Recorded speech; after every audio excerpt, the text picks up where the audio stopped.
The debate about inequality has grown large.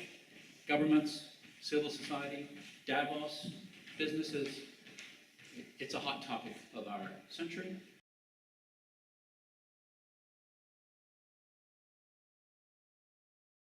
It's made even more so by what we've heard a lot about in this meeting, the Sustainable Development Goals, that not only has, which the Millennium Development Goals didn't have, an explicit commitment to reducing inequality in Goal 10, but we can also read the pledge to leave no one behind as also a broad commitment to overcoming inequality.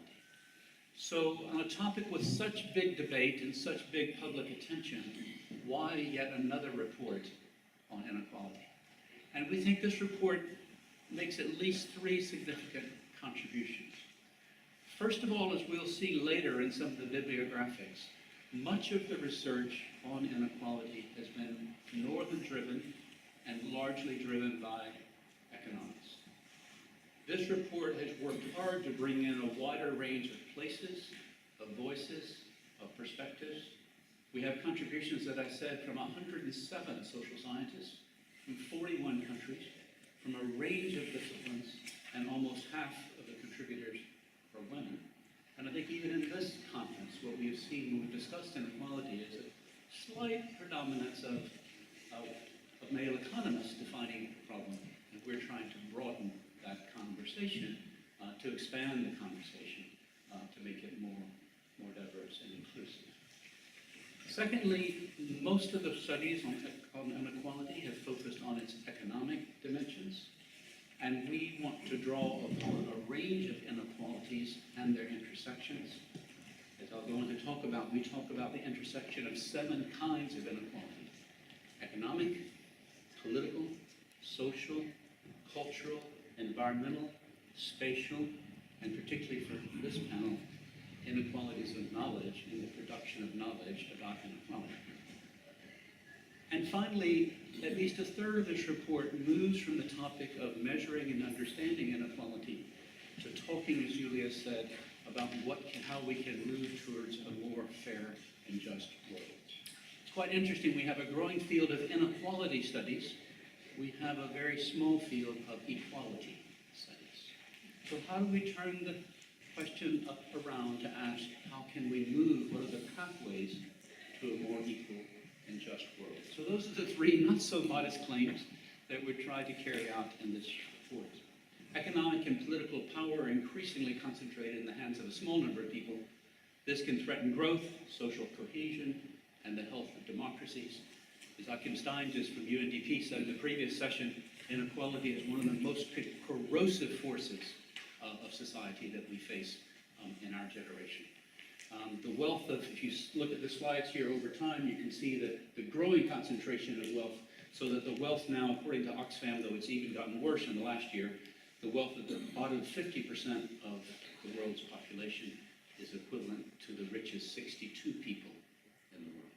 So 62 people are the equivalent in assets of the bottom 50% of the world's population. Key message number 2, that those at the bottom of the global inequality ladder, not simply within country, but the global inequality ladder, are concentrated in the poorest countries of sub-Saharan Africa. And we often forget this when we talk about inequality because we resort to discussions by Piketty and others which are largely based in Europe or a handful of countries such as India and China. What this slide is those countries who have more than a third of their population living in the bottom 10% of the world's inequality ladder.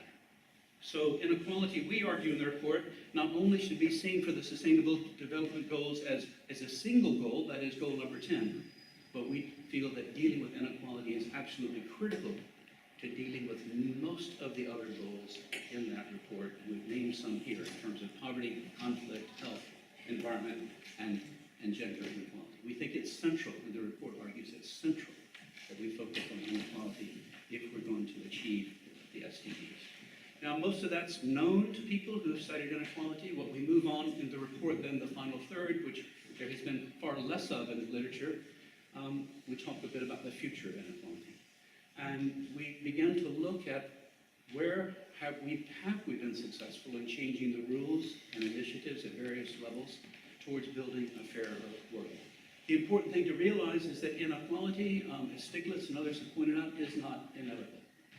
One chapter of the report looks at 23 countries who have countered the trend and moved towards greater equality in the same period that the world has been moving towards greater inequality.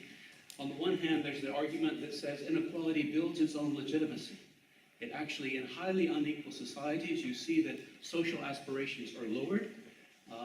Those at the very bottom oftentimes lack the political resources to challenge the rules of the game, and we're taught to accept an unequal world. On the other hand, the report points to a fair amount of data that shows that that consensus, that acceptance of a growing inequality is breaking down in many parts of the world. We mapped the protests that have happened across the world in the last decade, and for the first time in recent history, the majority of collective action protests focus on issues of inequality, whereas before they might have focused on issues of human rights or identity. First of all, we argue that multidimensional, intersectional inequalities requires interdisciplinary and even transdisciplinary knowledge. And we've had certainly in some of the panel discussions here, there's some very rich discussions about the role of transdisciplinary and interdisciplinary knowledge.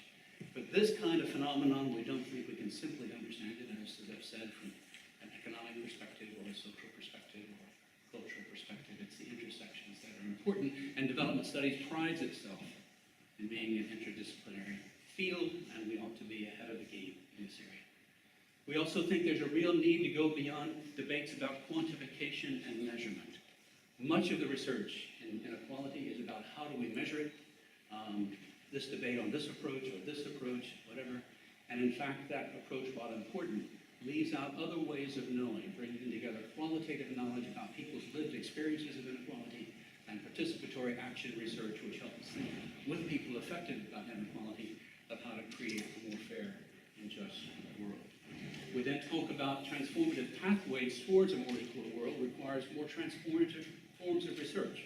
And by that we mean research that is linked to social movements and social struggles and multiple actors who are themselves trying to change inequality as well. And development studies itself has a normative perspective about using our knowledge to bring about change in the world. And we think that how we do that in the inequality area is particularly very important. And finally, we make an argument that challenging inequality actually starts with challenging the production of knowledge about inequality.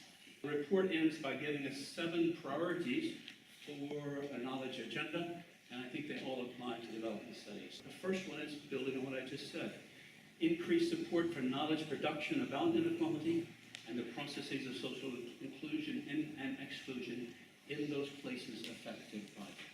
That leads to priority 2, which is improving our ability to assess, measure, and compare the dimensions of inequality over time and across the world. Thirdly, we need to deepen our understanding of the diverse experiences of inequality. Oftentimes, we simply, as I have done here, lump those at the bottom together without looking at how inequality is lived and experienced by people, by different groupings, whether it's women or rural areas or youth or others. Priority 4, we need to deepen our understanding of how multiple inequalities are created, maintained, and reproduced. Priority 5, and I think development studies should be very good about, very strong in this area, is deepening our understanding of local and global forms of inequality and how they connect and interact. Inequality works across scales. There's global forces, there's national forces, there's local forces, and it's their interaction that becomes critical in maintaining these patterns around the world. Priority 6, as we've talked about, we need to move towards not just the study of inequality, but research on how to move towards greater equality. Where are the trends that have countered the global trends? Where are the outliers where actually equality is happening? How have they been achieved? What are the policies that are working? What forms of social movement and social action, collective action, are actually stemming the flows of inequality? All of that needs to be brought together by new forms of cross-cutting synthesis and new theories of inequality and equality. The 5 major, the key texts on inequality that we talk about these days, as I said at the beginning, whether it's Stiglitz or Piketty or others, are largely built on very useful theorizing, but theorizing from a handful of countries in the north